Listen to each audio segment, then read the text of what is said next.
Um, my name is Eli Storch, and I'm the chair of the Eli, design. could you just start again? I just got the recording started. Aha, yes, absolutely. Good morning, everyone. I will start again. My name is Eli Storch. I'm the chair of the Design Advocacy Group, and welcome to DAG's monthly meeting for the month of October on Strawberry Mansion Historic Home Repair. Before we get to any announcements, just a few quick reminders and some advocacy announcements. While you're in here, if you would keep yourselves on mute unless it's your turn to speak, that will help us keep the audio quality strong. And if you have any technical difficulties, you can message David Brownlee or Claire Adler in the chat, and they will probably tell you they don't know, but they will do their absolute best to help out. So, typically our DAG meetings are off the record, but given the technology at hand, we have the opportunity to share these with a wider audience. So as you got a little pop-up notification that this meeting is being recorded. And because of that, it'll be available on our website in the coming days to share with anyone who wasn't able to come today, which is great. We have our last few up there, including our recent evening panel discussion called Whose History Is It? A Democratization of Preservation, and a wonderful presentation by Shalimar Thomas from the North Broad Renaissance. So before I call for any announcements, George Claflin, I know you had a couple of items you wanted to bring up. So George, can I pass the mic to you? Attempting to unmute. Okay, great. Yes, I have a couple of items. They're worthy of full discussion, but not at this time. Since our members often look to our meetings to keep up with current events, I will mention two of them. One is that Council President Darrell Clark is planning to introduce today a big change to the tax abatement plan. The abatement was going to be significantly reduced on January 1st, 2021, and the new legislation would keep it in place as it is now till 2024, but also impose a 1% tax on construction. I don't know whether that 1% is on the full value of the construction or on some other base number, but it is expected that the tax would generate $20 million a year, which the city proposes to invest in a $400 million bond to go to lower cost housing and other equity related issues. So it's a big legislative issue that will be going on in the next few months. The other issue is that there's quite a controversy over Society Hill's zoning. Society Hill went through a zoning change, and it was approved by a very high majority of council. And the news as of yesterday, I guess, was that the zoning might be, the bill might be vetoed by the mayor. And this has led, of course, to charges and counter charges between advocates and on both sides. And it's too complicated to go into here, but it relates to height limits. It relates to issues that various people perceive as related to creating a diverse neighborhood where the neighborhood is not so diverse right now, and so on. So that's the issue. But again, it's too complicated to discuss at this point. I think if there's very short questions, I could address them, but I'm not an expert on either issue. As long as I got the floor for one more second, I will note the presence of our founder on the on this meeting. Hi, Bill. Thank you, George. So as we keep moving, I'm going to throw to Marcia Moss to talk about our next program in a second. But before that, if folks want to make an announcement, please put it in the chat so that we can ask you to unmute and share your announcement after Marcia gives her update on our upcoming presentation. So Marcia, the floor is yours.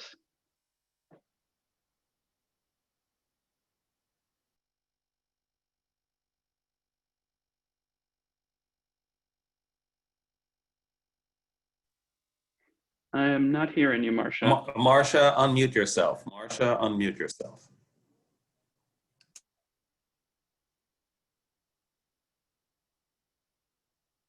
Still muted.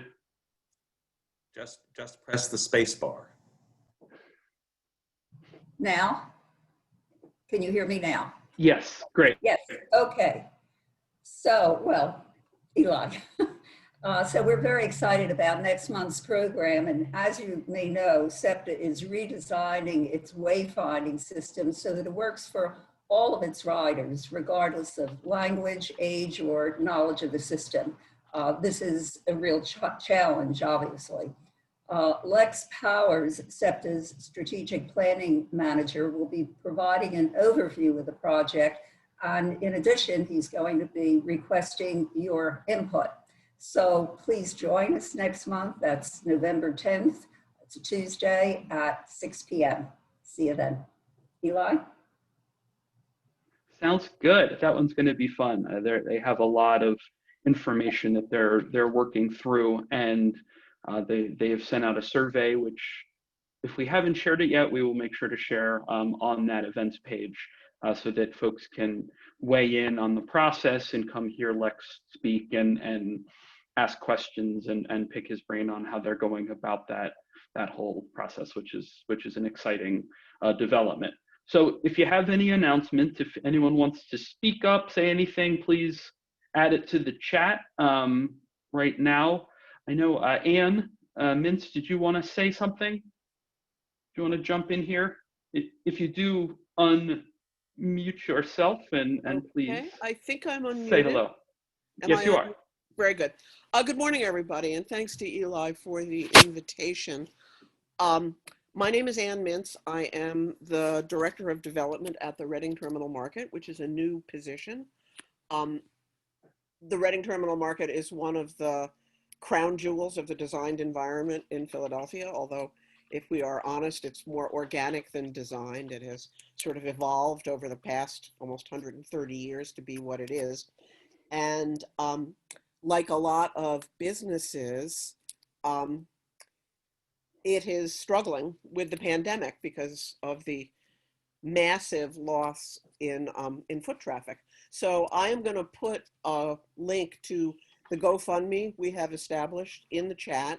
We would welcome any support that anybody wants to provide. The market is managed by a nonprofit corporation, and one of the goals of the nonprofit corporation is to maintain a market that is uniquely Philadelphia, that does not become a food court, that doesn't become a haven for chain businesses. There are 80 independently owned businesses at the market.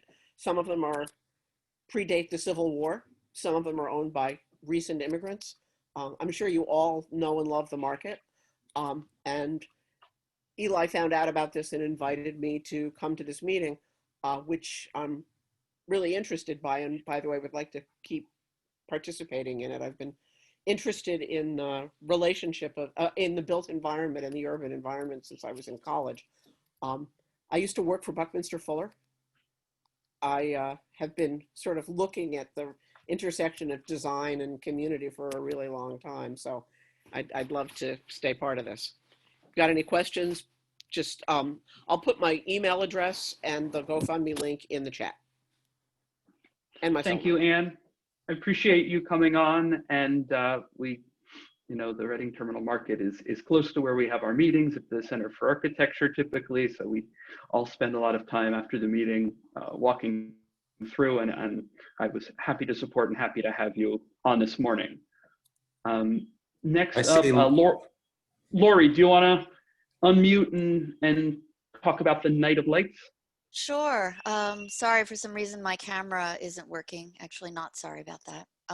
But the Night of Lights we're in our 4th year. This is the first time we've done it for multiple nights, distancing it over 17 nights for safety and spacing it out over time. It's a streetscape exhibition in Chestnut Hill along Germantown Avenue with slideshow projections from the Chestnut Hill, Germantown, and Springfield Township archives.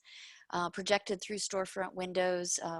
The historic architecture along Germantown Avenue is lit. There are, the stores are actually open and contributing back to the archives. And it's a really fun time when there aren't a lot of fun things to do outside, specifically with this type of exhibition. So we really hope to see everyone who loves architecture and is interested in history to come out. It goes from 7 to 10 every night through October 25th. And it's organized by the Chestnut Hill Conservancy. Thanks. Thank you, Laurie. Any others? Last call for announcements, upcoming events, anything anyone wants to share with us at this point?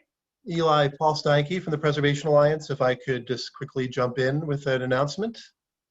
By all means. Thank you. Just wanted to say that the Preservation Alliance launched its fall speaker series on Tuesday night. It's 6 talks, and we had our first one on the Lazaretto on Tuesday. The next one is the Reverend Dr. Mark Tyler of Mother Bethel AME Church, which many of us know is the oldest piece of ground owned by African Americans in the United States. And Reverend Tyler will be speaking on the AME Church Then and Now, Reflections on the Struggle of Racial and Social Justice. And that's October 27th. The full series is on our website, preservationalliance.com. I'm excited about them all. There's another one on November 24th by Charles Duff, The North Atlantic Cities, which explores why Philadelphia has so many row houses. And if you've ever wondered the answer to that question, he is the reigning authority on that topic. And the book is fascinating, and I'm sure his talk will be as well. So just a quick announcement on that. And Ann Mintz, welcome back to the Reading Terminal Market.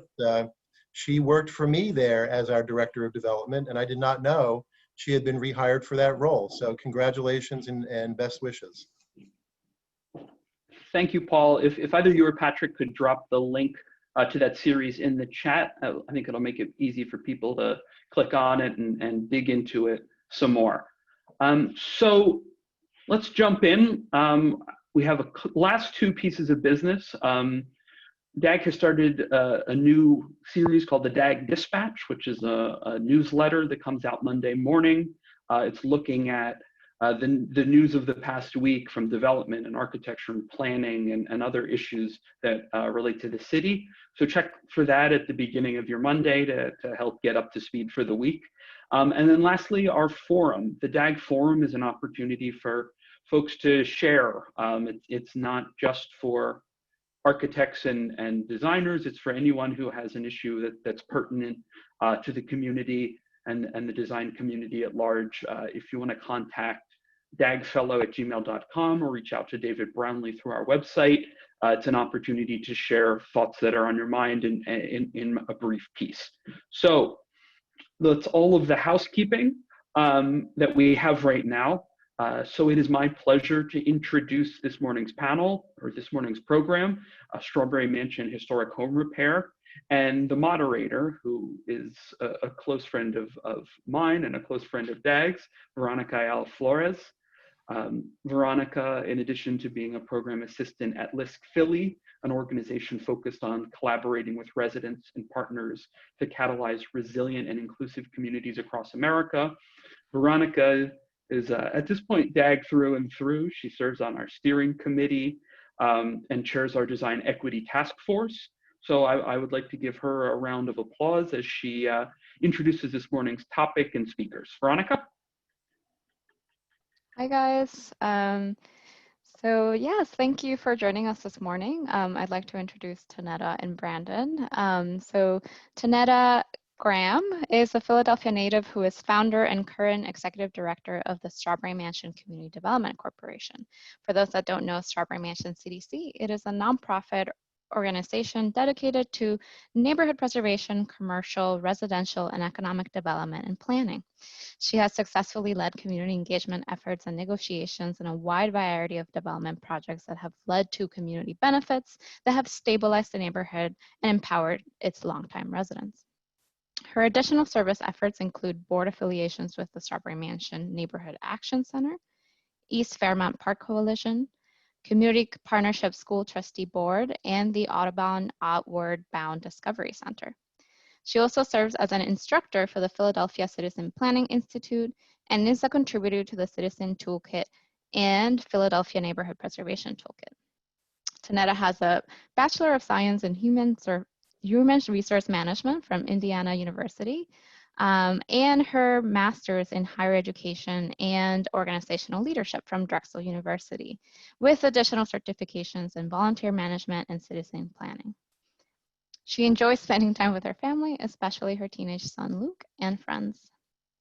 So Brandon's a colleague of mine, and he serves as Assistant Program Officer for LISC Philadelphia, providing programmatic and administrative support for the office's equitable neighborhood portfolio. This includes capacity building, estate planning, West Philadelphia Promise Zone initiatives, community engagement, and community safety. In his role, he supports the execution of a holistic and strategic approach to community development that intends to result in transformative and equitable outcomes by the communities that LISC serves. Prior to LISC, Brandon worked as a program manager at the Trust for Public Land, overseeing the design and construction of parks and playgrounds in Philadelphia. He graduated from Cornell University with a bachelor's degree in urban and regional studies and a minor in architecture. In his spare time, he enjoys reading, preparing good food, and enjoying the outdoors with his wife and his 2-year-old son. So what's going to happen is Tonnetta and Brandon will give a presentation for about 45 minutes. Then we have some questions prepared for them, and we will open up to then questions from the audience. So Brandon and Tonnetta, I'll give you guys the floor. Great. Thanks so much, Veronica, and good morning, everyone. It's such a pleasure to be here with you all, and thank you again to the DAG committee for allowing us the opportunity to share this morning. So I think we're going to ask for Claire to go ahead and bring up the slides. Great. And so today's session is going to focus in large part on a very exciting program that I believe truly models all of what DAG really stands for, which is advocating for true equity, right, in the planning and in the preservation and in the physical development of Philadelphia. And in many ways, the pilot program that Tonnetta and I will share on today, it really strives to address what we believe to be an age-old problem that has not only plagued Philadelphia, but it's plagued cities really across the country, and that is disinvestment in communities of color. So in the first half of the 20th century, history will show us that local and federal governments intentionally prevented Black and other minority populations from home ownership through the creation of a variety of discriminatory practices and programs and policies. And because these minority groups were restricted from accessing certain mortgage programs and owning specific properties, they were essentially forced, right, to reside in other neighborhoods that the government had really already labeled as unworthy of investment. And what we've seen happen over the years is that this problem has not only compounded, right, leading to the inequities that we see, right, still facing neighborhoods like Strawberry Mansion today. And it's important, Tonnetta and I really want to iterate this morning that this didn't just happen by accident, right? Like this just as an intention really created these oppressive and these unequal conditions for communities of color. We believe that it also takes intention to really tear down those systems and really begin to create conditions for human flourishing. And so before I really invite Tonnetta to help acclimate us to her neighborhood of Strawberry Mansion, because there's maybe many of us here who are not familiar with Strawberry Mansion just yet, and its rich history, I really want to note as well, again, for those who are joining us, that if you do have questions that come up as we're discussing today, please go ahead and type them into the chat box, and we'll be sure to get to them during our Q&A time. So with that being said, let's, Claire, can you advance the slide? And so for Tonnetta, for those who are hearing of Strawberry Mansion for the very first time today, or may not know much about the neighborhood and its history. Could you please take it away for us? Sure. Thank you, everybody, and good morning. Hopefully everyone is doing well on this nice sunny day. Glad to be in front of some folks. I see some familiar faces, also some familiar organizations. So I really want to take the time first and foremost to thank Verónica for lifting you guys up to me and for inviting us and introducing me to Marsha and having our preliminary conversations about like what you guys wanted to hear today. So thank you again for the invitation. So yeah, so I mean, people don't know about Strawberry Mansion. What is that? So Strawberry Mansion, in case you don't know, we're a neighborhood that is in North Philadelphia. We are just a small amount of miles away from Center City. We consider like lower North Philadelphia. And yeah, so, you know, neighborhood has been around for decades. It has transitioned from different ethnicities. It was formerly a Jewish community. And with the turn of like in the 1960s, you saw white flight happen, and a lot of African Americans during that time were also coming up from the South. So to get some of the industrial jobs that you have that was prevalent here in the neighborhood. So the neighborhood kind of is slowly transitioned, unlike today where you see a lot of where the transition is happening much faster. So we're situated in between. Brewery Town is to our south, and East Falls and Allegheny West is to our north. And we are right adjacent to Fairmount Park, which is our backyard, right? So growing up as a kid, you know, never had to worry about green space, always was there. So many ways that I could just look for adventures, kept us out of trouble. Always finding something to do in the park. So we are very connected to Fairmount Park, as it is our western boundary, as you can see on that map. So that's just a little blurb. There's so much more I can tell you about Strawberry Mansion, but hopefully you guys will delve in and learn more about it as you hear more about this program.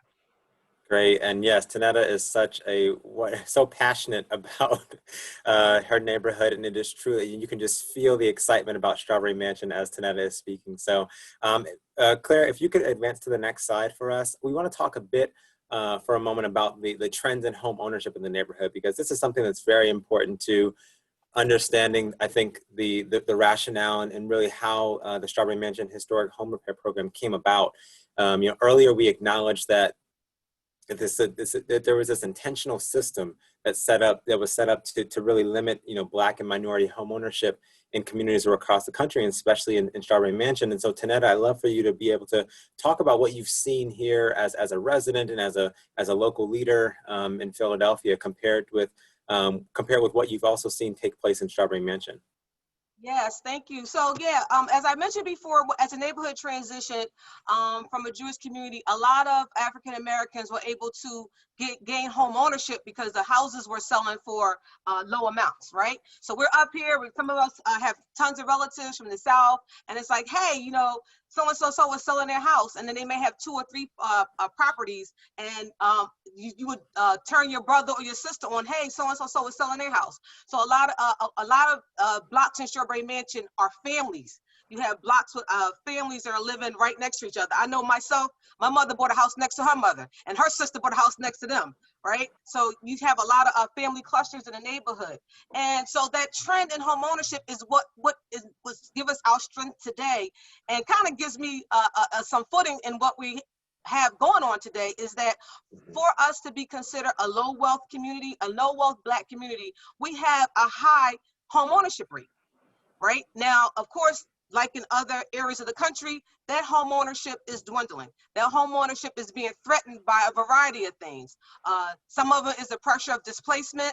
Some of them, of course, like Brandon said, not only did you have the historical neglect from disinvestment, and also the policy neglect from redlining and stuff like that, but you also had people who was just being predatory lenders and was just giving these crazy kind of mortgages to folks, and they found themselves in situations where they were in foreclosure, losing the most valuable asset that they had. So we lost a lot of our home ownership to that recent crisis. So as this map will kind of show you in terms of Strawberry Mansion compared to Philadelphia, okay, yes, it's cool. We have a home ownership rate that's great for a low wealth community, but listen, they don't value our houses as much as they do in other areas of the city, right? How about that? So yes, we have a lot of folks who have deed in hand. You know, I myself am a homeowner here in Strawberry Mansion. Was happy enough to purchase a home right around the corner from where I grew up, from my family house. So it's just tough to see that you have this home ownership, you have this what's supposed to be our American dream, what's supposed to be your asset that can create generational wealth, but we're hitting ceilings in terms of us having to find resources to preserve that. And because we own them, these houses are old. Our housing stock is old, right? We need help. And this is one of the drivers for this particular pilot that we're trying to engage. So yeah, so you know, as you can see, like I said, the trends in the neighborhood have changed. Right now, we're still primarily a Black community. We're about like 90%. Of course, again, we're facing those displacement pressures or gentrification pressures from our southern end in Brewerytown. It happened like much faster in Brewerytown than it did from our northern end in East Falls and stuff. So for decades as a kid, we've been hearing they are coming, they are coming. Well, I think they are here, right? And we just have to make sure that we get to stay here through these anti-displacement treatments. Thank you, Tonnetta. Yes, and as Claire advances the slide, again, I would love for you to kind of take us a little bit further into the work of Strawberry Mansion CDC and kind of talking about how that really flows from all that we've discussed so far, and just kind of helping the audience here begin to orient itself around the work that you're currently leading in Strawberry Mansion neighborhood, and then we'll dive into the program after that. Okay, so it's a great time to be in a leadership role in the neighborhood now, because there's so many possibilities and opportunities that exist given the challenges. Like we do have challenges. We are challenged with a lot of the urban blight still exists in the neighborhood. We have issues with our health and wellness. Of course, with the COVID-19 crisis, a lot of that stuff has been elevated. We had some technical divide issues in terms of not having access to the internet. Basic things, the internet, come on, right? So yeah, so we struggle from that. And then we also have issues of just like quality food, low performing schools. So yeah, we have all those challenges, but one thing that we do continue to have is the resiliency. We have the resiliency of homeowners who have been around and been in their house for 60 plus years and have been through the blight of the 70s, the blight and the riots of the 60s. They have been through the crack era in the 80s. They have been through, some of them survived that mortgage foreclosure thing. And when you talk to them, the one thing they say is, I'm not going anywhere. I'm going to ride this thing out. I've been here all these years. Where I'm going to go? And I tell them, you're absolutely right, because the most affordable house now is the house that you live in. So let's try to preserve that. So that's one of the CDC's primary issues. Like, we're a smaller CDC. I know there's a ton of CDCs that are throughout the city, and it's great that every neighborhood kind of has an organization that's advocating on behalf of revitalization. But when we got started, our thing was, we don't have units. We have to protect the current home ownership. We don't want our home ownership level to keep declining, to keep decreasing.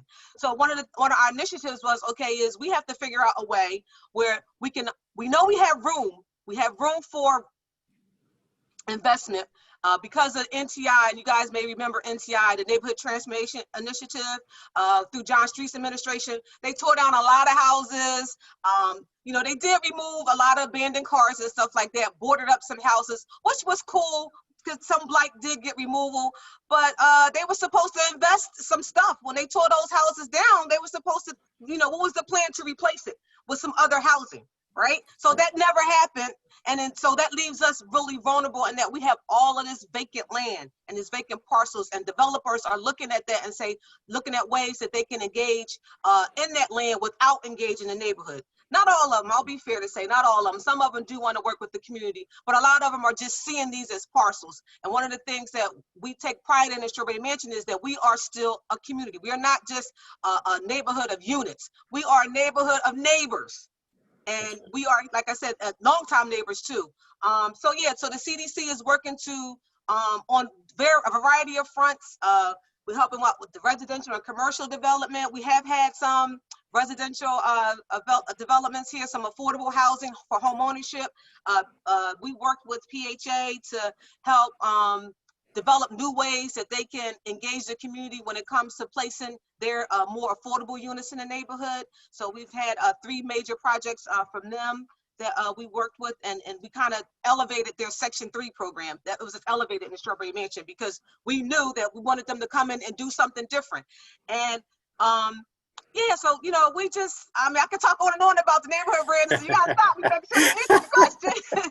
But yeah, so I'm excited. The CDC is full of community conscious residents who are here, who are homeowners, who live here, who've seen the beauty of Strawberry Mansion and want to continue to see the beauty of it, given all of the stuff that's going on. We know we have a treasure. That's right. That's right. And the big thing that you said there is that the residents want to stay. They want this to continue to be their neighborhood. I want to stay. I'm going to stay. Yeah, exactly. So before we go, Claire, could you advance the next slide? But before we go any further, I'd like to share a bit about LISC involvement in this exciting work that's taking place in Strawberry Mansion. As an intermediary and a community development financial institution, LISC works with community-based organizations and residents to implement their visions and to enhance collective capacities. And we are a national organization with a local focus and field offices really around the country. For the past about 40 years or so, our Philadelphia office has been working alongside residents and partners, just like Strawberry Mansion CDC, to support projects and programs that will help them, you know, revitalize their communities and really create greater economic opportunities. So, you know, whether it's investing in affordable housing or growing small businesses or training resident leaders and community groups, you know, our best work as LISC Philly is really when we're serving as what we like to call a catalyst for community change, right? And that's, you know, to be amplifying the work of our partners and to strengthen their neighborhoods and really to improve the lives of residents and of their families. So I'm sure that for all of us on here, it's no surprise, right, that there's a lot of change that's happening across Philadelphia. You know, changes in the makeup of different neighborhoods, changes in, like, you know, Tonnetta was mentioning the vacant lot acquisitions and the public space investments here and there, change that has really been going on for some years now. And LISC really operates under the belief that residents should have ownership, right, over their neighborhood's development, which is why we're so excited and thrilled to be working alongside Tonnetta and her team as we all kind of collectively lay this foundation for Strawberry Mansion as a CDC, and then also really designing and implementing this home repair program, which was informed, you know, by what Tonnetta has heard, and but Tonnetta, by what you continue to hear, right, from neighbors, you know, around their fears of displacement and just around the lack of access to resources to really support their families, support, you know, healthy home, and really create a family wealth building track for them. So with that being said, let's go ahead and let's go on into the actual program and show you all the meat of what's going on here, this historic home repair program. Tonnetta, can you share a bit about the origins of this program and how it really came about? Sure. So, yeah, listen, it just came about with a conversation, right? Nothing but a conversation. So I'm a Philadelphia girl. I love Philadelphia. I'm a city girl. I love cities. I love cities. I think they are a core to our country and to the way we are delivering and connecting to one another. So, I mean, I just saw Philadelphia change. And I just remember there was a time when I would go down to Center City and it was like looking kind of dead, right? And then all of a sudden it seemed like slowly but surely it was coming back to life. And I was like, wow, I love it. I love it. I love it. It's just walking down Chestnut Street and Walnut Street just did something for me, right? So then I saw the rippling effects happening to areas in and around Center City. I'm like, wow, it's cool. You know, on the southern tip, South Philly was going through some revitalization efforts. And I was like, oh, this is amazing, right? And after a period of time, I just didn't see it trickle down to neighbors and homeowners who had been here for long periods of time. Like there was some cool, funky stuff going on for new folks who wanted to come into the city and move into the city or stay here. Like they had like the best, you know, wonderful quality housing options and stuff. But you had homeowners who had been around for 60 plus years who are like, okay, I just want a good roof. Right. And there was a disconnect in trying to tie those people and seeing what is in it for them. Right. What's in it for a homeowner that's been around for a minute? Yeah, I know if you just buy a new unit, you'll get that 10-year tax abatement. That's cool, you know. But what about me? You know, my taxes, what's going to happen to my taxes? So I just saw the disparity happening and I'm like, oh my God, we just cannot become a city of have and have nots. I've seen wonderful developments go up next to houses that need porch treatments, right? They'll just need some simple facade treatments. And I'm like, we could do better. Right? And so it all started, you know, those conversations, I kept seeing it and it came up. I'm part of the Civic Commons group where we go around and look at public spaces all around the world and just seeing how the investment in public spaces can kind of help bring people of all socioeconomic backgrounds together, seeing how you can just do value creation in those spaces. And it happened in that conversation. I was like, yo, Philadelphia, we need to do, we're investing in these public spaces, especially in Fairmount Park, right? And I'm like, but has anybody thought about the people across the street? You know, and there's a neighborhood across the street.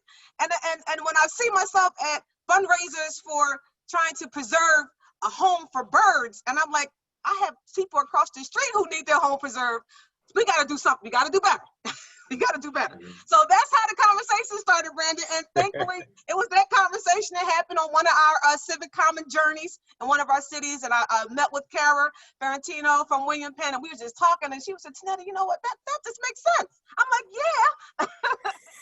And we just had those conversations from there. And she just was really passionate about wanting to hear what we were going through as a neighborhood, watching all these other investments happen around us, but nothing really coming and going to the homeowners or the long-time stakeholders themselves. So I am thankful in that, you know, that year took place.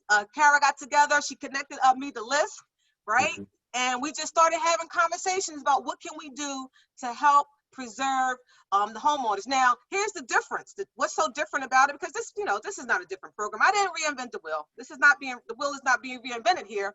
But what's different is Strawberry Mansion is unique in that our housing stock is amazing.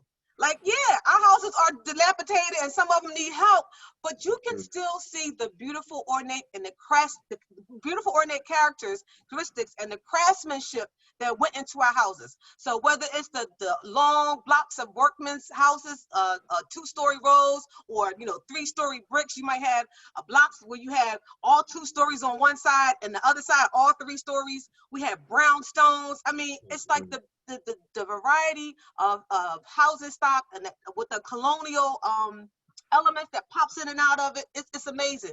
And that was like still being shown. Like you saw the blank, yeah, you rode the neighborhood and you may have seen some of that, but you also seen the ornateness of our homes. So I was like, you know, this could be a way that's going to make this a little bit different, right? And then it was confirmed with just a conversation, talking again to an organization called 1772. And I just took them on a tour, and it even opened my eyes a little bit more because they was like, oh my God, this is amazing. This is amazing. I was like, check. we are on to something. We are on to something. So we all came together and we just decided to see what can we do to help bring neighborhoods or help to stabilize some of these homes, because yes, displacement is real. Like that threat of being displaced is real. It is.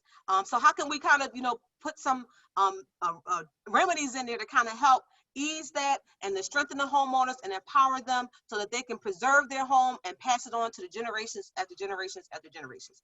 And then also, I'm going to just add to that, we also found that, yeah, there were programs like the city has the basic system repair program out there. So there were programs that were available, but they were not reaching the neighborhood. It was like a disconnect, you know what I mean? Right. And besides, like that basic system repair program list, most folks remember that list being like 10, 15 years long back in the day, right?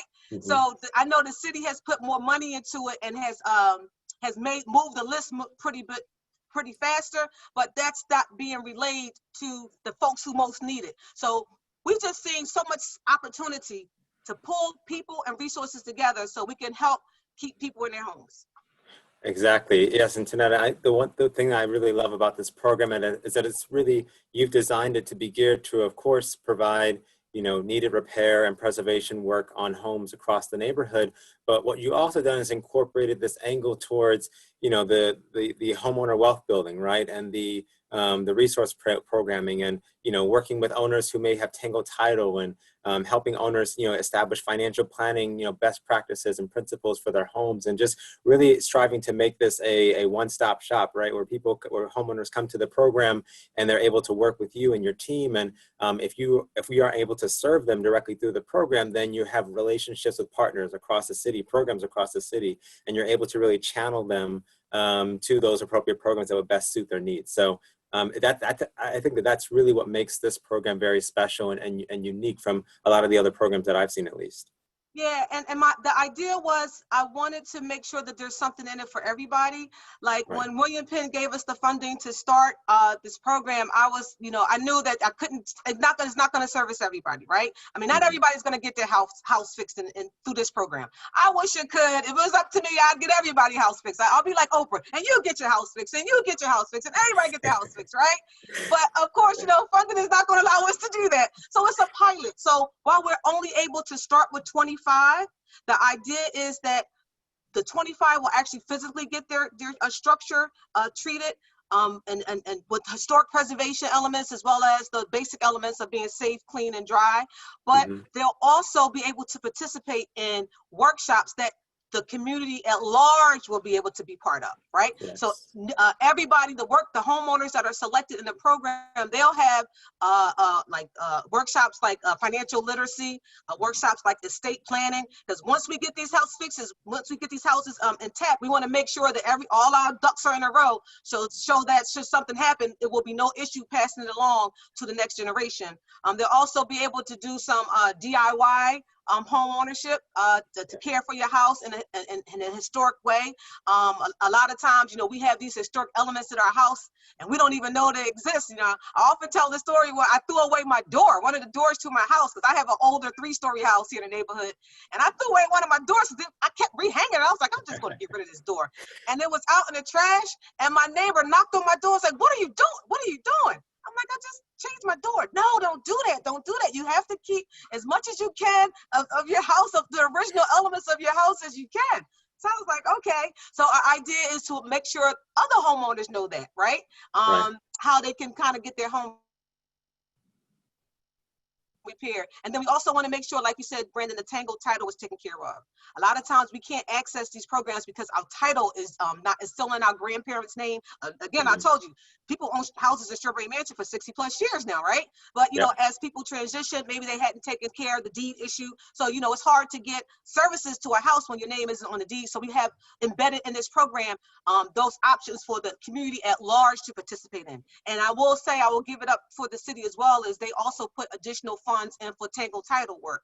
But again, they're not connecting to the neighborhood, right? So this is the opportunity for us to connect all those city funds that are out there already to pull people in as we talk about trying to you know, stabilize their house.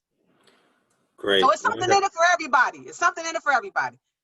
There truly is, and there's a lot of partnerships as well that, Tonnetta, you're working on building and connecting. So I know some have mentioned asking questions that we hope to get to in just a moment about partnerships and active, you know, work that you're doing with other organizations. So hopefully we can elaborate on that.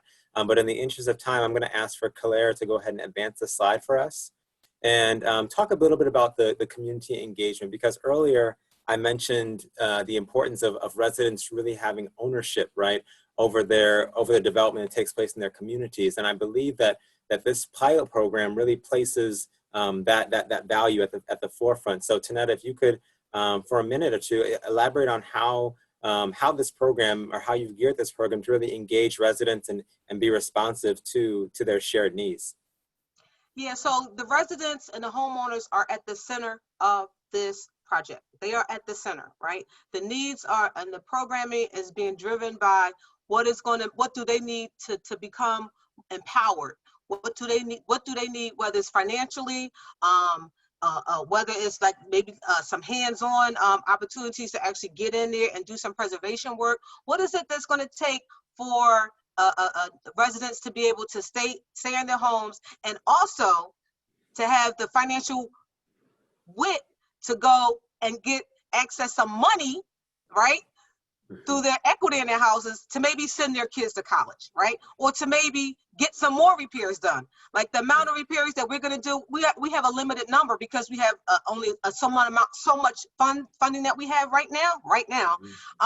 So yeah, we can maybe help them to learn how to leverage that monies to get other monies that are offered by other programs in the city.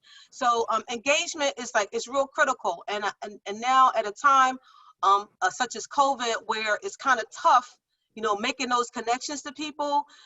It's that out of the box thinking, and that more feet on the ground, boots to the ground effort is being highlighted now. So the object here is that through this engagement process, we know that with today's society is so much going on, we don't want people to be fearful, because fear has a way of immobilizing you. So we want to make sure that let folks know that we would like for everybody to participate in whatever way, and whatever entry points that you feel is going to be helpful to you. And the goal is with these 25 pilot, the 25 in the pilot, that they would act as ambassadors, not only to their neighbors to get them into the workshop, right? The workshop series, but ambassadors for the program when I go ask for more.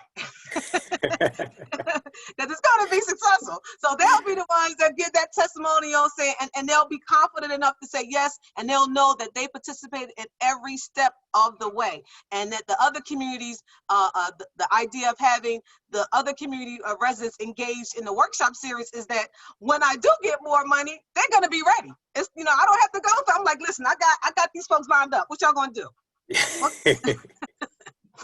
Exactly, and that's so wonderful. And what I will say on to the second question on the screen there before I asked for Tonnetta to chime in if she'd like to, but I will add that this program really strives to champion equity. By what Tonnetta is saying, by relying on the insight, on the experience, on the expertise of local residents. And Tonnetta, you and your team have done a really great job of fostering what I like to call this culture of collaboration, where partners and local groups and residents and investors are really listening to one another, right, and trusting each other, and just trying to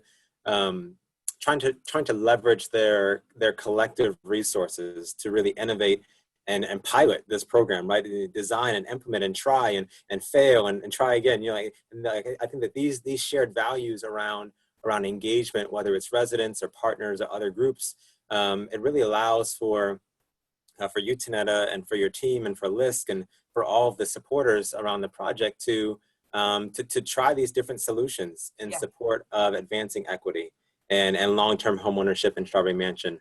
And then somebody mentioned that, yes, this is definitely a program that we hope could be a model, right, for other parts of Strawberry Mansion, for other parts of Philadelphia, right, that can hopefully be implemented to bring even greater change across the city.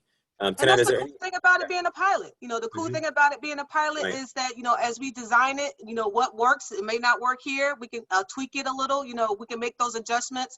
And I thank William Penn for allowing that flexibility. They allowed us the flexibility to say, listen, we don't know what this is, but we know it's going to be good. So we want to make sure that we utilize that flexibility, and we have to adjust. So everybody who we partner with or who has interest in gearing to this program, that's one of the first things that we say. Listen, we may have to make some changes. So just be ready to do that if needed, and to think outside the box. That's really important. Yeah, exactly. Thank you so much for those words, Tonnetta. And Clara, could you advance the slide for us? We're going to talk a little bit about a moment about the circumstances that we're kind of all existing in right now, which is the pandemic that's touched communities around the world. And Tonnetta, I'm sure that when you first set out to do this work in Strawberry Mansion, I'm pretty certain that you had zero clue that within just a few months, we'd be facing this global pandemic that has, really crippled economies and local communities in just a myriad of ways. And while the pandemic definitely set back some of the benchmarks that I think we were hoping to hit in the program, I believe that it also highlighted the inequities, right, that we're really working to address, and why this work in Strawberry Mansion is so important right now. And since the pandemic started, Tonnetta, I know you've been striving to safely engage with your neighbors and to make sure that the CDC is a known source of support, and you've probably heard quite a bit from them. So can you share with the group here just on what sheltering in place has meant for residents whose homes are unsafe or needing repair? Yeah, and it's tough also to add on to that. You have couple generations living in homes too, right? So you might have some young people and older people, where when the pandemic first hit, we didn't know, it was so much uncertainty going on. So our young people was like, it's not going to affect me. So they may have gone out, and then they coming back, and then it's grandma, you know what I mean, that we have to be concerned about. So it highlight, not that we didn't know, because, again, I'm a homeowner here. I live here. I work, sleep, and play in Strawberry Mansion, right? And so I know that there was some inequities that we had to battle. But you are right, Brandon, with COVID, the fact that, schools had to be primarily online, and you had children in homes that didn't even have a computer, didn't, let alone internet access, the food insecurity. Oh my gosh, like I know I lived in a food desert, but man, the food insecurity was highlighted. And then, I always hear statistics, and I joke about all the stats that they have on Mansion, because I know I skew the data in all of them. All right. So the high blood pressure, we got diabetes, and so we have all these pre-existing conditions, right? And then COVID hits, and I'm like, oh my gosh, look what's around the corner now. I just saw that there was a way that we had to make sure that folks knew that they weren't by themselves and that we were in it together. And at first it was kind of a stunning thing, but I'm going to tell you something that I learned through this challenge. We as CDC, we were always more hands-on, so to speak. I can't imagine me not being hands-on, but we were always hands-on. But we were able to get out in the neighborhoods safely, of course, and do these pop-up events where we would do voter registration. They were census. So we do all these pop-up events in different sections of the neighborhood, right? And while we were there, I was like, well, since we're out here, we need to get some information. So we developed this survey just on ways like, how do y'all want us to communicate with you guys? I don't know. Maybe the internet, or maybe Facebook or social media may or may not be a good way. Maybe you still need to have a flyer. It was tough because our office was shut down, right? So they couldn't actually come in physically to the Strawberry Mansion CDC office to get some help, which is what most of them had done in the past. So it was like, how can we make that connection with people? So we got out there, we did our communication survey, and we found out that most of the people are using the internet via their phones, right? So then you have that issue too, where some people have limited minutes, right? So do I really want to spend all my time at a Zoom meeting, when I want to do some other stuff? So we have to navigate those ways of where we can get the access, make it easier to access them, to engage them, and try to get the feedback from them, whether it's social media, whether it's through those pop-up events, just letting people know that the CDC is still here. We also are housed in the NAC office, so there's still services that are available, like to help with your electric bill and gas bills and stuff like that. So just letting people know that even though the city's budget, took a hit, there are still some things out there that we're trying to make connections to. So and it definitely, it has been a challenge, but I will say, our informal networks are key. The key is those informal networks. There are some people in these communities out here, like Strawberry Mansion, that don't want to be part of a group. They don't want to be going to meetings once a month. They don't want to do that. But you give them information, everybody around them had that information. Our informal networks, it was what really, really covered us in this COVID. That's great. Wow. And the reality that we're all facing right now with the pandemic and just the unrest that has touched, so many communities really across the country for the past several months. I mean, that itself, paints how important it really is for those informal networks like you're mentioning, right? To be able to remain connected through such a trying time that we faced here. Tonnetta, Claire, I'm gonna ask for you to go to the next slide if you can. Because I love this quote here, Tonnetta, that the CDC lives and operates by the motto, preserving our past and investing in our future. And I think that it was Maya Angelou who said that if you don't know where you've come from, then you don't know where you're going, right? And so preserving our past and investing in our future. Can you speak to this a little bit, Tonnetta, and just how this pilot program really endeavors to, of course, one, preserve the history of Strawberry Mansion, but also trying to prepare its residents for their future in the neighborhood? Yeah, so just in terms of the housing stock itself, a lot of the things that we see today, like in some neighborhoods where, they're building a nice contemporary modern homes, they look great there. But we wanted to preserve what we have here in the neighborhood, knowing that you're not going to be able to get what you got back in the 1940s and they took a lot of time and effort, right? And we got better materials now. We got different easier way of doing things. So no, you're not going to be. It may not look exactly the same, but you can keep the elements, right? The elements can at least be there. So that was what we were thinking about, just in terms of preserving the characteristic of our community, so that people who lived in Strawberry Mansion, when they still come back to Strawberry Mansion, they recognize, hey, this is Strawberry Mansion. We've got some upgrades here and there, but this is still Strawberry Mansion, right? Also thinking just in terms of our past as African Americans, that our ancestors, all that is so important to us as a culture, right? And we don't want to forget that, like you were saying with that Sankofa thing, where you have to always reach back into the past to get to the future. So that's always important for us to remember, that there are people who struggled and sacrificed for us to be here. That pathway coming from the South could not have been easy. I'm quite sure it was filled with uncertainty for folks like my grandparents, who came from Saluda, South Carolina. It was uncertain what's ahead in Philadelphia, right? But they found their way, and they had communities of their family members, and just us as a community of color came together and helped support one another and establishing families here. So that's why we have that strong family establishment here in the neighborhood. So, and then investing in our future aspect of it, we know that times change. We don't want to be, stuck in a glass tube where, everything stays the same. We understand that our young people are forcing the change, and to be fair to them, every generation is going to make their mark on our neighborhood. So it's just important for us to make sure we make those investments in education, make sure we make those investments in the infrastructure, to put programming in place so that, people can get innovative, and whether it's through an entrepreneurial spirit or through the use of organizations and institutions, just finding a way that make sure that the Strawberry Mansion neighborhood has what it needs to maintain a close-knit community, and to make sure that everyone, again, is able to thrive. Right, exactly.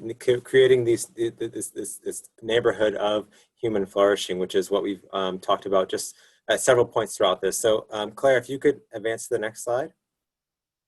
So as we come to the conclusion of our presentation time this morning, we are very grateful to acknowledge the generous support of the William Penn Foundation in making this pilot effort possible. As Tonnetta mentioned earlier, the City of Philadelphia Housing Development Corporation is also supporting very generously the home repair efforts. And Tonnetta, do you want to add any words about what this partnership with the William Penn Foundation and other potential funders means? So Brandon, yes, thank you, Brandon. So it's so cool, right?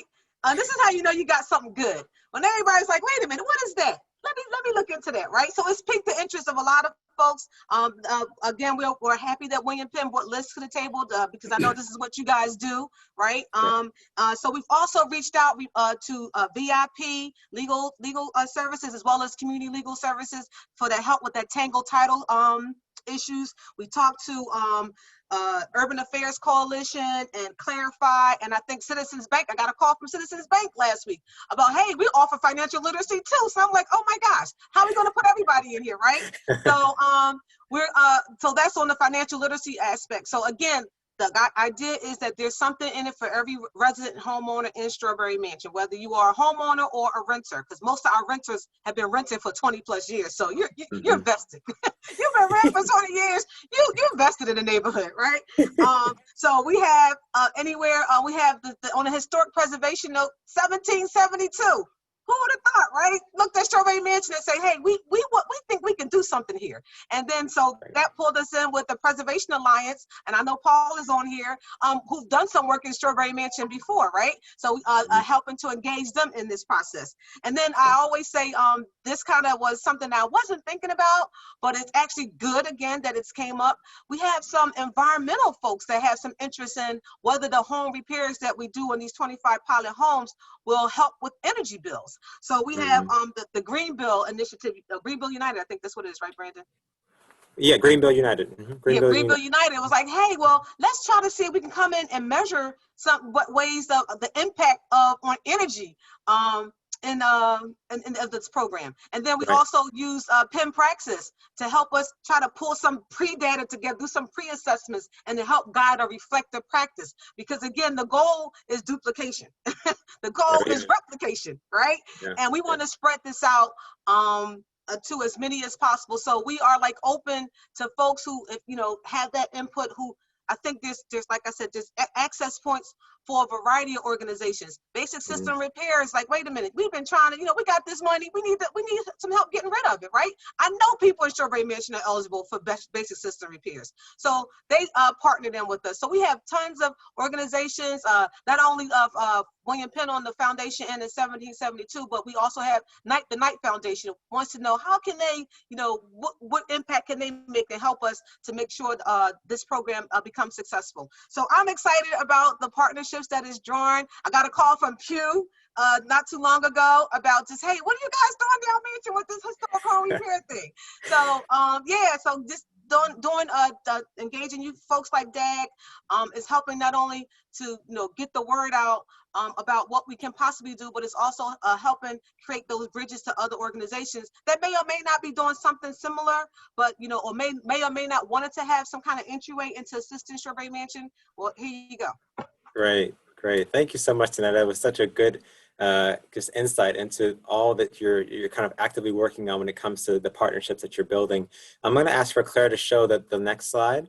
And then as we prepare to go into our time for Q&A, just Tonnetta and I want to make sure that you all know that we're certainly welcome to connect with folks who are interested in learning more about this great work. And maybe you've identified some synergies and other work that's taking place in Philadelphia. And on the screen, you'll find our contact information, but the most important contact information is the one on top there. So contact Tonnetta with any questions that you might have. And we do encourage you to please reach out. And so at this time, I think we're going to go ahead and open it up for the questions. I'm not sure if the group wants to start with the ones that were already drafted, or if we want to go with the chat box. So I think we're going to start with this question around the nuts and bolts, just for there's like a level setting around expectations. So can you talk a little bit about where you guys are at, right? It's very much a pilot. It's only 25 folks. So can you talk a little bit about the nuts and bolts of the program? Okay, so part of the program is that we have to identify these 25 pilot folks, right? Which is tough, right? I just gave you guys the big spiel about how there's so many homeowners that are in need in the neighborhood, right? So we know while we're not going to be able to fix everybody's houses, the idea is that we wanted to make sure that everybody, again, gets connected to services that they may be eligible for, right? So one of the things we're working on is just our process. Like, what happens if you are eligible for our program, or what happens if you're not eligible for our program? Do you just throw my application away and forget about me? No, we're going to make sure you're connected to something else, right? And we're going to say, by the way, we have these series of workshops that we want you to be engaged in, because you never know, some other programs may develop, and if you participate in this will help ready you for those things. So the nuts and bolts, as again, I love the fact, and if you guys haven't figured that out by talking to me right now, listening to me, I'm an innovator. If we had to do something different, we have to do something different, right? And it's okay. And it's okay if it doesn't work. If it doesn't work, we'll just shift focuses, right? And try to make it work. But again, in keeping the resident centered through it all, just knowing what our residents need. So some of our residents do need support in getting a copy of their deed or getting their title untangled. So the idea is that we have staff in place, because as part of the grant as well, I get the staff up. So I'll have some outreach workers out here helping to work to move and to guide and be there for the homeowner. And I forgot to tell you guys, Habitat for Humanity has been selected as our repair partner, right? So we have Habitat, we have a liaison between the homeowner, repair team, the CDC, and the we're getting the work done. So the homeowner is supported, through our staffing. So it's the idea, again, in terms of putting the nuts and bolts together. I'll tell you, Veronica, quite honestly, all the nuts and all the bolts aren't together, right? And it's okay. Some of them are on, they're just not tightened yet. Yeah. Right? Some of them are tightened. But the idea is we have the structure in place so that we know that when people try to approach this program, or as a community, as we try to get people more engaged in all aspects of the program, we know which way we have to guide them. But the goal is that everybody is going to get something out of it. That's great, Tonnetta, and thank you for highlighting that. And yeah, just to elaborate a bit about Habitat. So Habitat is going to be the selected repair team for phase 1 of the pilot, and that's for this first year of the program work. And they are partnering, they are working with M Designs and also John Gibbons, AIA, as their preservation architect. So they came together as a team, right? And they're working, they're going to be approaching each home with that team to consider the different specialties that are needed. The input there from M Designs leading the project management work, and then John Gibbons as the preservation architect for this selected phase 1 team is going to be really integral to the work moving forward. I know that George also asked in this question, are there local businesses or residents employed in the work? And so like Tonnetta mentioned about her outreach that she's currently doing into the neighborhood to have outreach support there, but there's also, of course, local hiring that's being done by the Habitat for Humanity team when they get to that phase of the actual repair work that's going to be done. And then also not just hiring locally, but also building the skill development, right, of neighbors in Strawberry Mansion. So Tonnetta highlighted this earlier about the home repair workshop. So really striving to have these workshops that will be facilitated to teach homeowners, to train them on how to care for their home, how to perform basic maintenance or basic, preservation work on their home, so that hopefully the resident skill development is also a really strong point in the program too. I hope that helps share a little bit more, George, about the nuts and bolts. Yeah, Veronica, do you want to go through a couple of the prepared questions? We have a number of questions that I'd like to rattle off and get some answers to, but I know you had a couple of prepared questions you wanted to go through quickly. Okay, so very quickly, Tonnetta, I read your biography, right? And your background is not in historic preservation. So why are you interested in this, and why have you made it a focus? Well, like growing up, I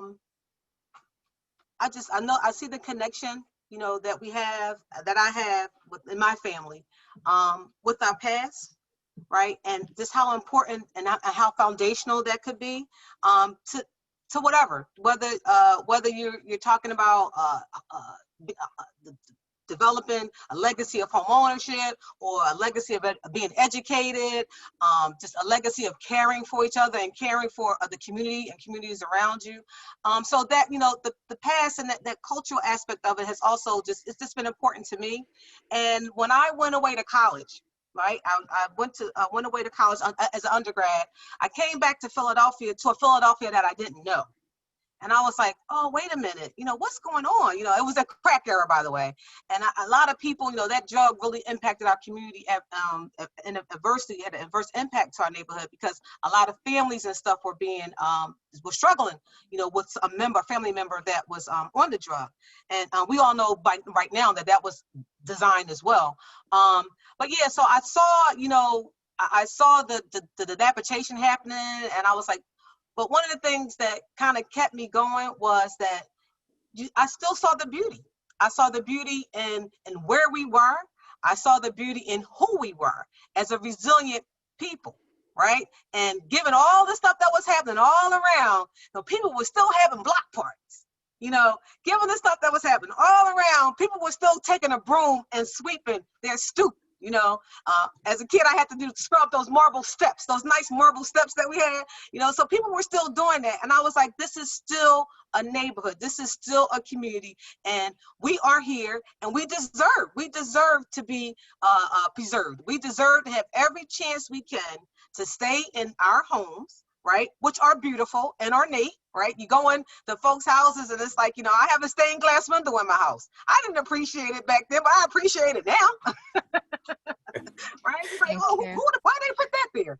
Because at the time, that's what they did, because they had pride in where they lived. And we still have pride in where we live. And we are struggling to maintain that, again, because, these houses are old and they're expensive. And yeah, they don't have upgraded electrical systems. And yeah, they don't have upgraded plumbing. And those are things that we need if we're going to keep and maintain our neighborhood there. So that's a kind of, just the love of people and the love of community, I think is what drives me. I don't know if that answered the question, but no, I appreciate things though. I'm a lifelong learner. So as a lifelong learner, I'm willing to learn about a lot of things. So.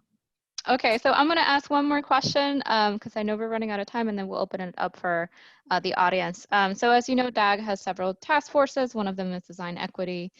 So what inequitable practices have you noticed as you work to design this program?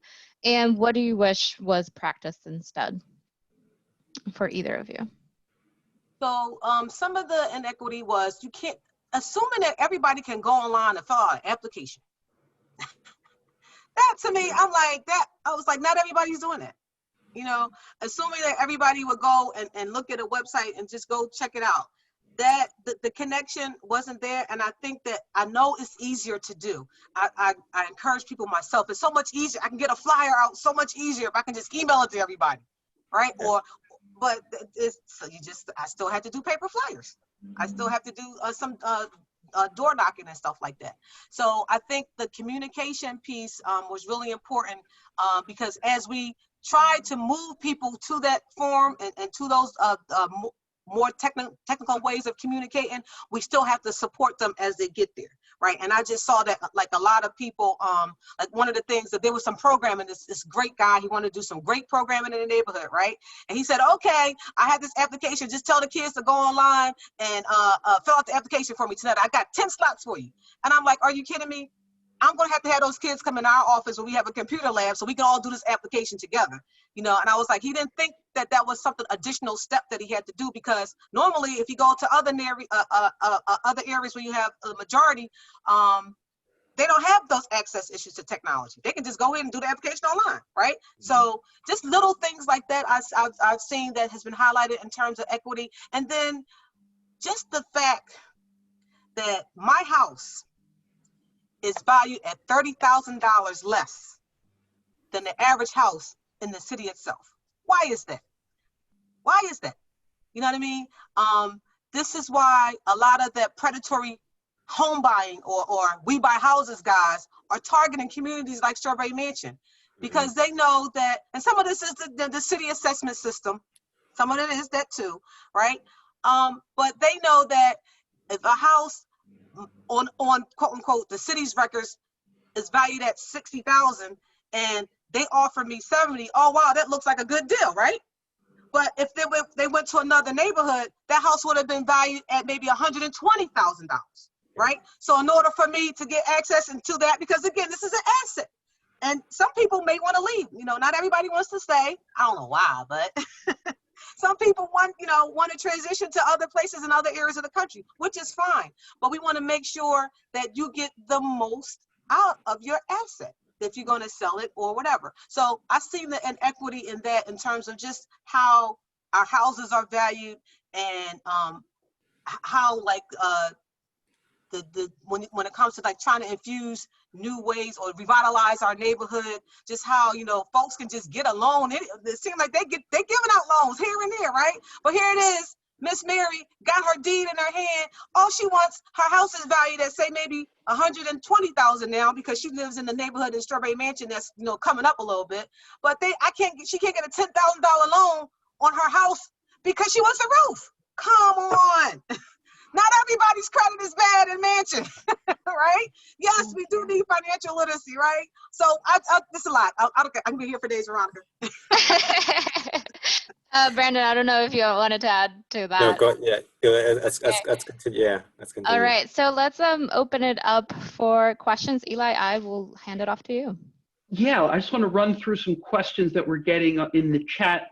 I think the first one that we're seeing is, what are the requirements for application? How does one apply? And what is the timeline for this phase one piece of the program? Okay, so we have, what we decided to do was to break the program into phases. So we have three phases with 3 different areas of the neighborhood that we talked about, because Mansion is kind of big. That triangle that Brandon showed is kind of big. So the idea was to make as much of an impact in each area as possible. And then with our funders, the guidelines were they wanted the pilot to be as close to their public space investments as possible. So that was like, if any restriction that we had, that was the restriction that we had, to have the pilot be along some of their public space investments to make it make sense.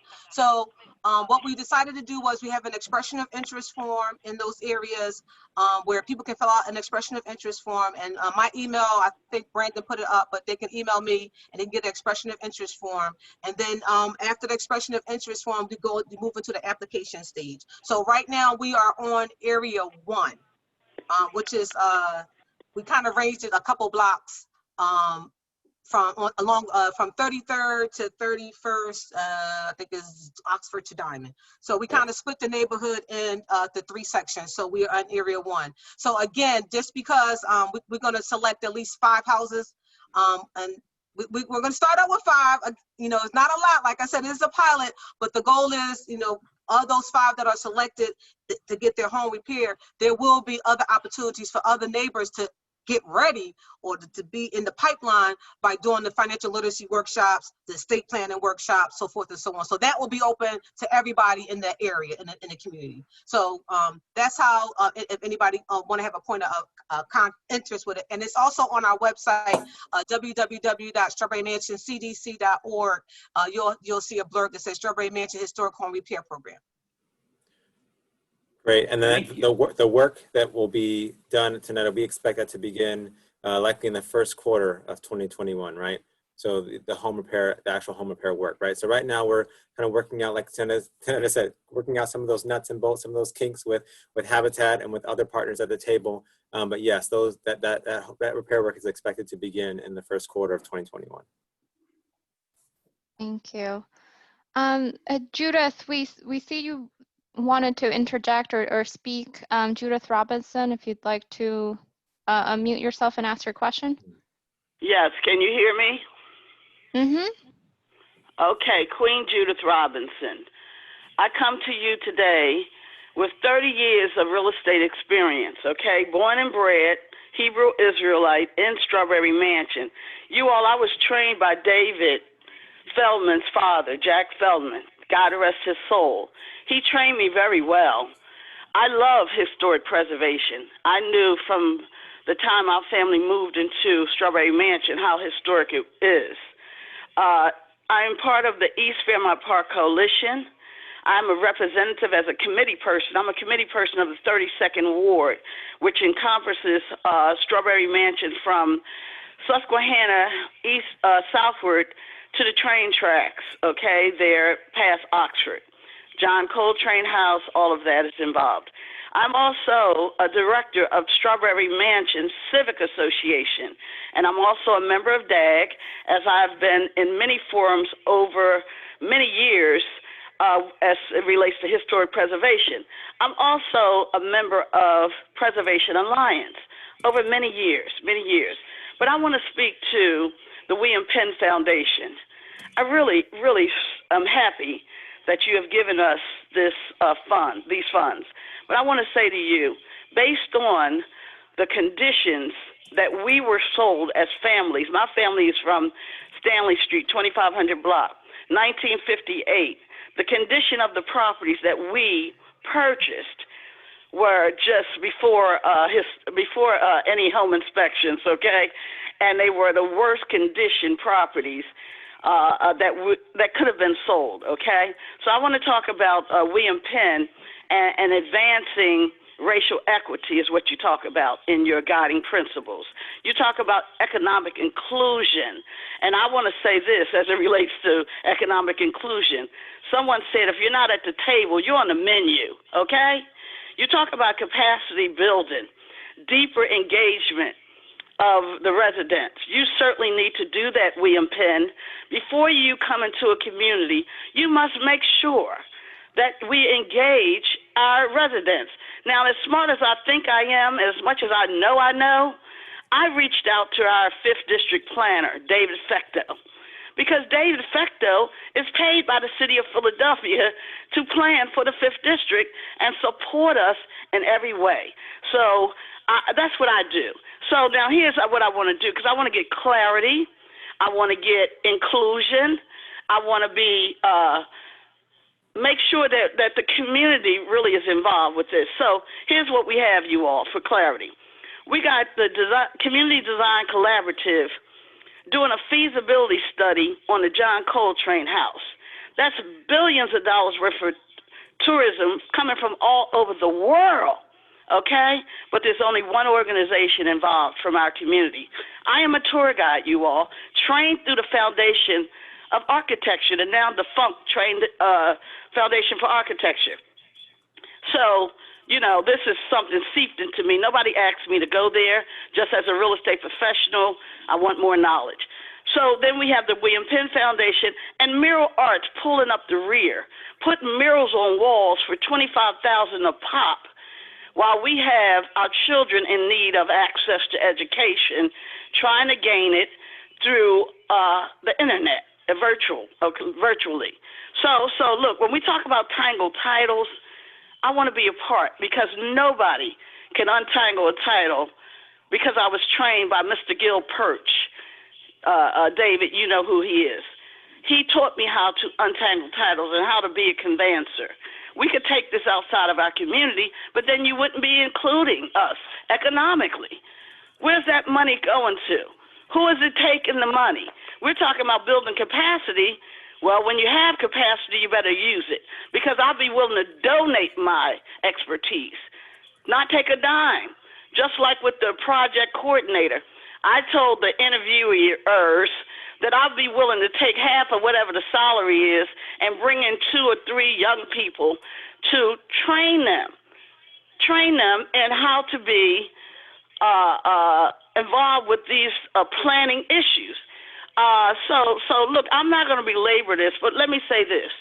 We must be inclusive, and I'm saying this to DAG, who presented today. I looked at the participants, and you know what? You all are having this downtown, and the people who are on this call are people who I requested. You got some of the best and the brightest.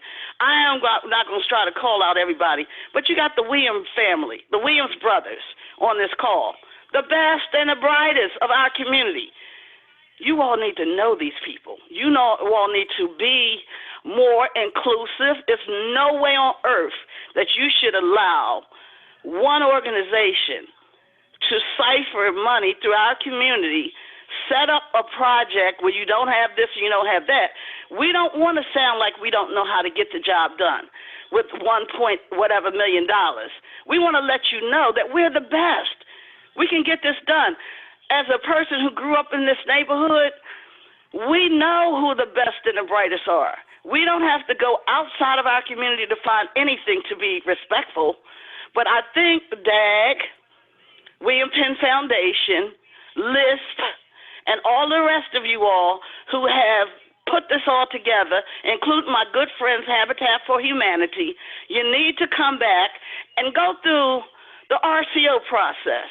You want to act like you want to include people? Do me a favor.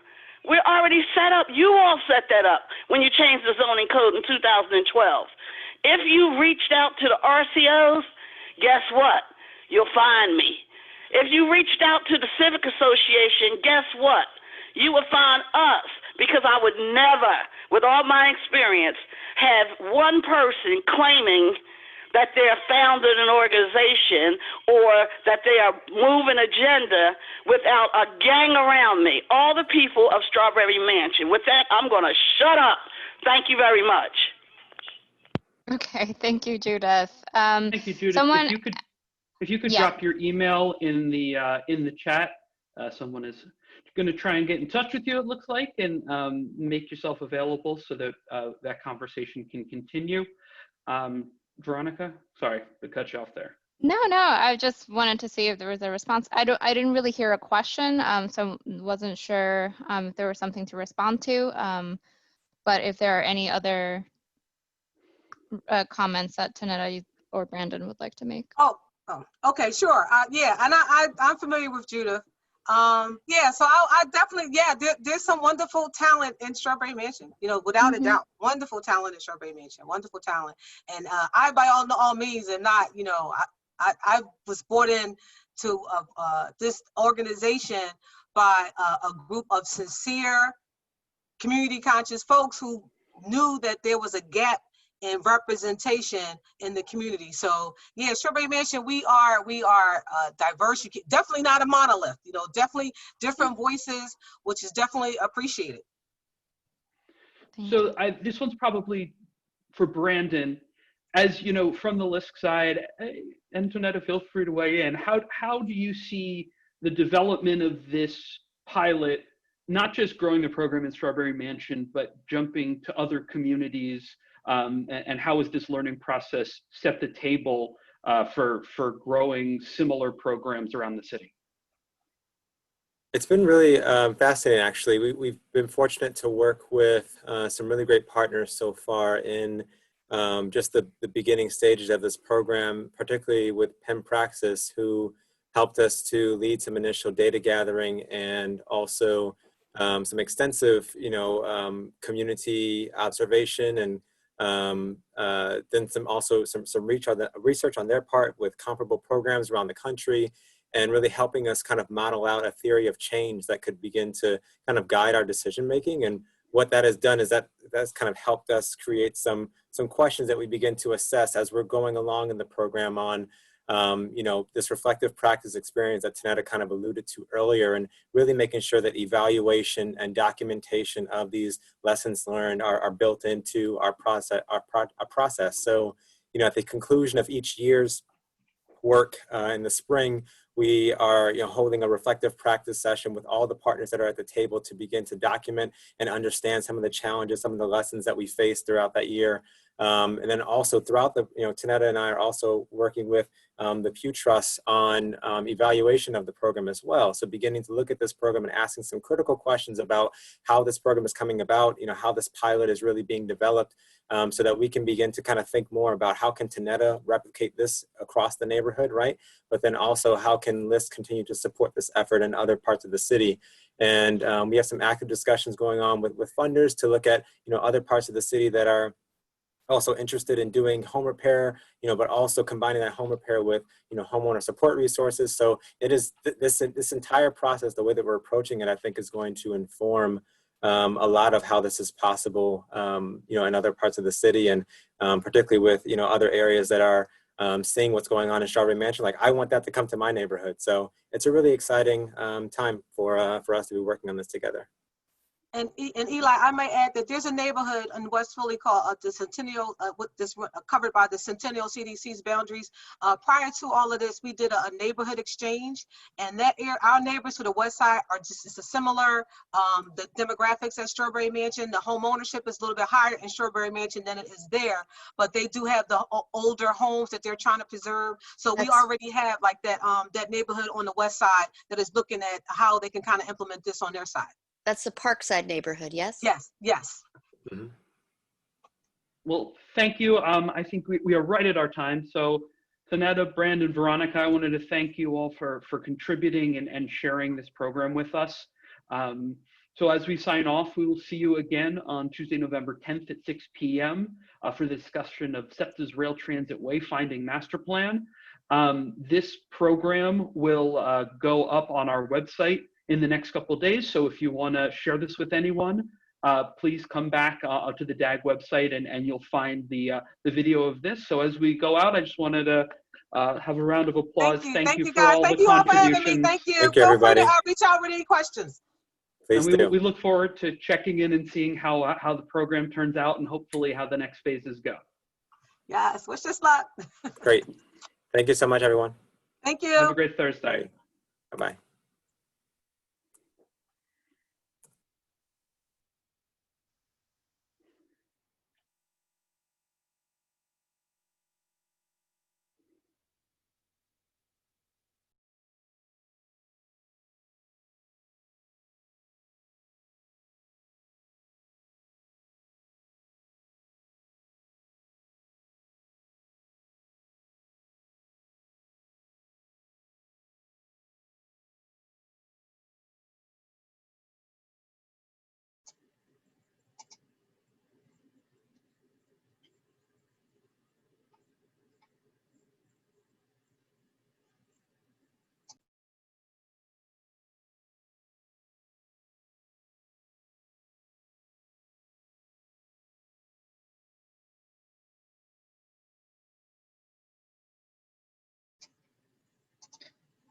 David, shall I click stop recording?